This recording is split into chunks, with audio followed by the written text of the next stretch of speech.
I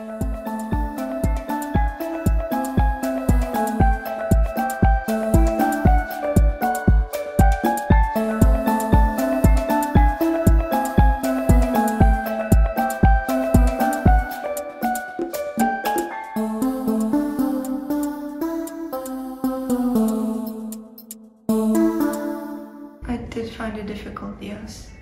Or they asked me questions about my future.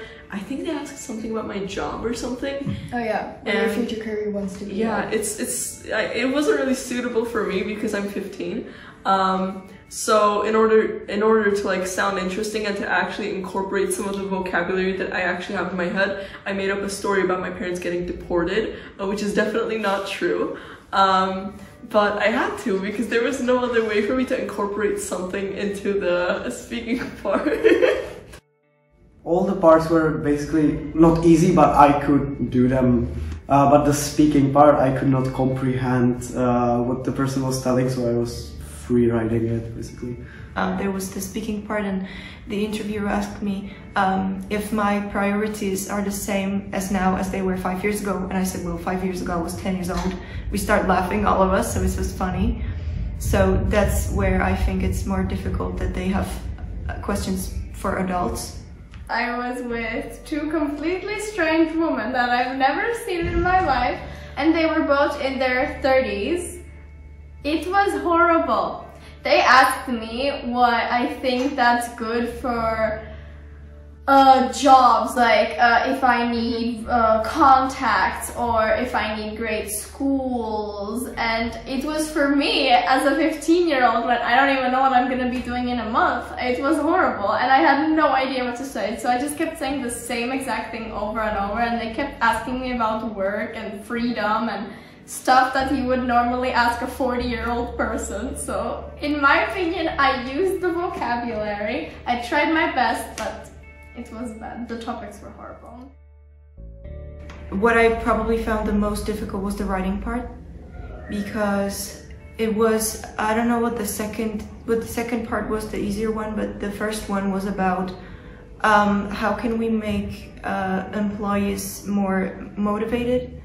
And I think it's harder for people who don't have any experience in this area, so it was harder to write about that. And the writing part for me was the hardest, probably, yeah.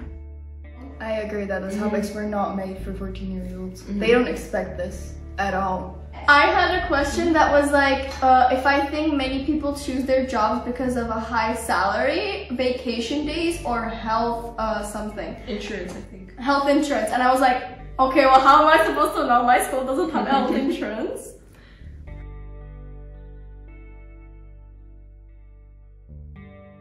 That's the thing, if you have an average 15-year-old, to be honest, it's less likely for them to take a C1. Not saying we are better or something, but I mean that if you have a 15-year-old that is taking a C1 exam, they are probably going to know about these topics, so it's not that hard. When I was trying to practice the writing parts with the first part, where I know there are topics like this, I think that they are always sort of the same. So if you try like 3 times the writing, I think you already know what to write about, because there's always the same topic. Before, when I tried, there was like a topic about where should we ask our investors to invest in the town to, you know, have better, I don't know, economic circumstances for our little town or whatever. So but when you try, it's sort of the same, always.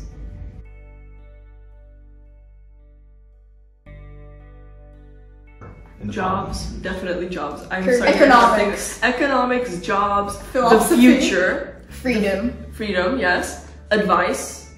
Important decision. I think you should just put yourself in the role of a 50-year-old. Yeah. In investment, economic topics, things in the work environment, factory environment.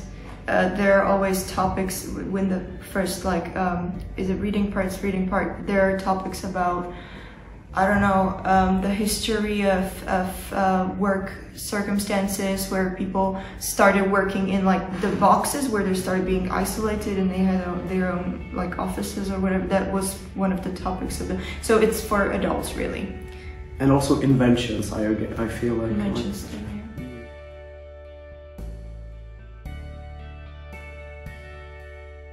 Well, I would recommend at least 3 months, like maybe 15 minutes a day or 20 minutes a day, just 1 or 2 parts, maybe 1 writing, and for the whole 3 months I think that would prepare me really well.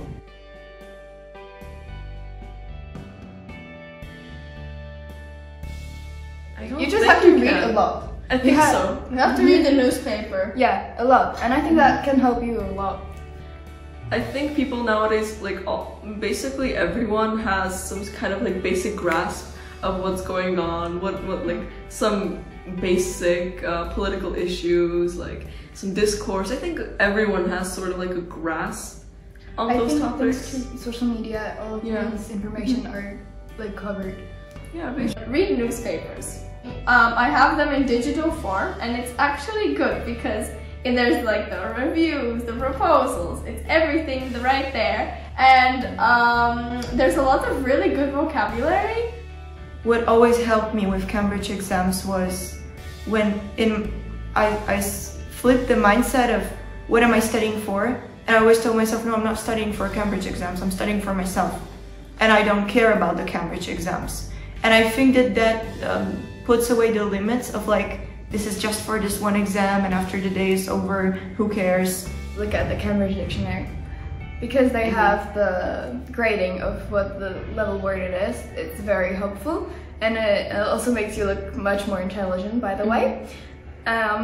You want to do that, 100%. Also, some of the words may surprise you. Like the word supplements, it's a C2 word, but I didn't actually know that because I used it almost daily. And that really helped. And it's very great that if you actually don't know the spelling or the actual meaning, because it's a dictionary, it also contains that. Yeah.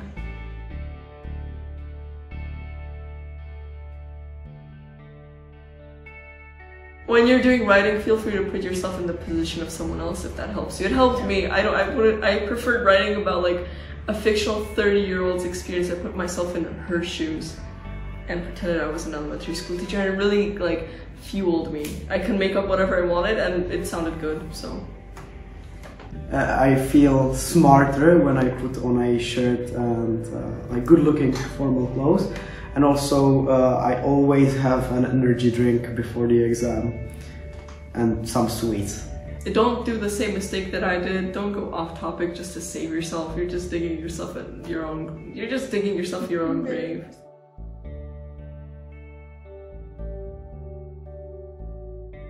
Yes, go for it, 1000%. And if it brings you any comfort, if you get like below 60, you get C1. You get C1. And you need that to be a teacher. That's all you need. So. Yeah, I would say think bigger. With the C1 exams, if you do not pass that one C1 level, you will still get the B2 certificate.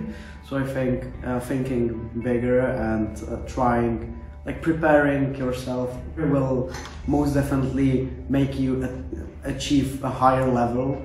And also, piece of advice, you can do it.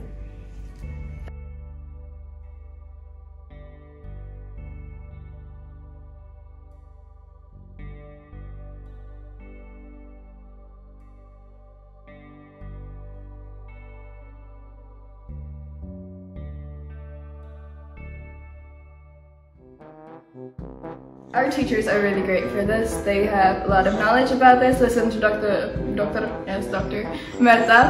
Doctor. Never mind. Listen.